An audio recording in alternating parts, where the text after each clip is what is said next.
guys, I'm Laura Vitale, and on this episode of Laura in the Kitchen, I want to show you how to make some gorgeous and beyond delicious gingerbread waffles. Now, if you love gingerbread as much as I do, because to me, really, gingerbread is like the essence of holiday season. It is the essence of warmth, beautifully fragrant. I mean, it's just out of this world, and these waffles will make you want to slap somebody. They're that good. Delicious. Let me run you through the list of ingredients because it's really not that big and you might already have all these ingredients on hand, so that would be a bonus. What you'll need is to start off with your dry ingredients, and what I've got here is all-purpose flour, baking soda, baking powder, salt, cinnamon, ginger, cloves, molasses, unsulfurized molasses. You need eggs that have been separated into yolks and the whites, a little veg oil, buttermilk, and some vanilla extract. That's it.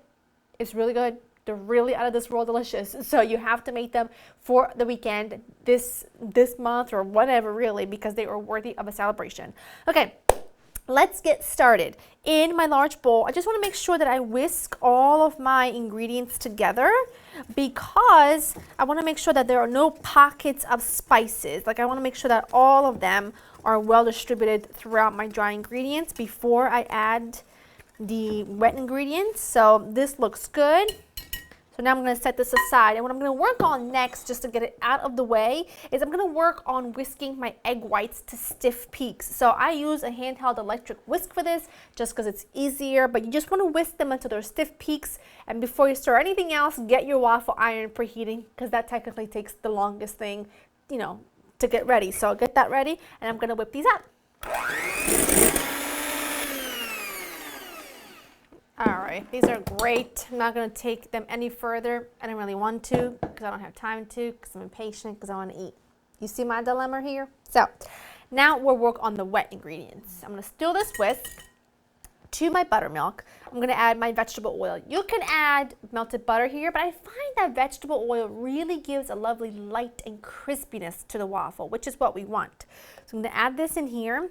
And also, if you don't plan on serving these right away, what you want to do is preheat your oven to 250 degrees and get a wire rack ready into the bottom, you know, in the bottom of a baking sheet, because you'll want to put them on the wire rack before you pop them into the oven to keep them warm, because it's that circulating air around the waffle that keeps them crispy and it keeps them from going soggy. So there's just a tip there for you.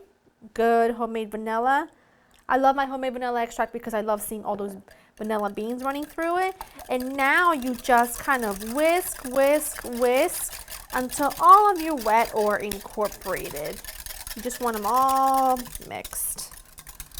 Now you pour the wet into the dry. You want to give this a good whisk. You don't really want it too lumpy bumpy, like my thighs. You just want to get them mixed like that. Now the egg whites, because we whipped them separately, they're going to add a lovely lift to this waffle, keeping them really lovely and airy and just so delicious. Lots of pockets in there of air. It's just going to be fantastic. So this is good. I don't want to over mix it because then you get into dry territory. So this is good enough. I'm now going to switch to a spatula. First, kind of give it a quick mix to make sure the dry ingredients are incorporated. And now slowly and patiently, you want to whisk your egg whites into your batter. All right, this looks good. Once I folded everything together, I kind of just let it sit for a few minutes.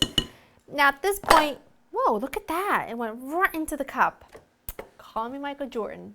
I'm the next one. Anyway, you want to make sure that your waffle iron at this point is preheated. Now, every waffle iron is going to be different.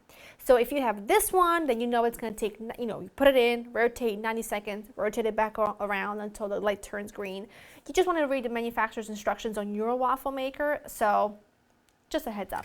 Now, mine is really well seasoned, so I don't have to add anything to this. I just take a measuring cup because it takes about a cup worth of batter. And you kind of try to get it as even as possible.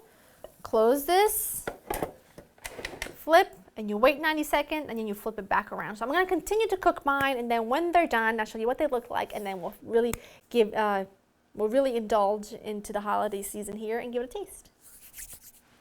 These are ready, I don't know if you can hear they're nice and crispy because I kept them warm in the oven.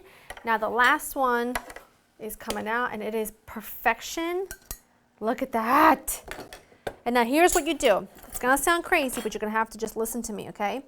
Warm maple syrup, a little lemon zest. I know. But the thing is that gingerbread, just a tiniest amount, gingerbread and lemon go together so well.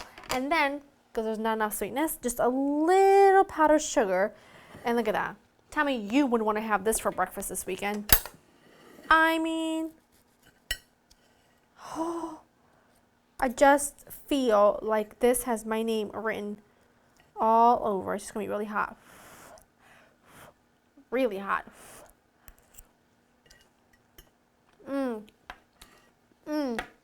So warm. So fragrant. But yet it's not overpowering. Yeah, it's not overly sweet. It's just the perfect amount of molasses that give you that really richness and really deep gingerbread flavor. You have to make them this weekend. And by the way, if you want to make them and then freeze them and then just pop them into your toaster oven, because you see, once you keep them in the oven, you cook them in the oven, they get nice and crispy again. So do this trick every time because it works like a charm. Go to laurainthekitchen.com. The recipe will be there waiting for you. Hope you enjoy spending time with me, and I'll see you next time.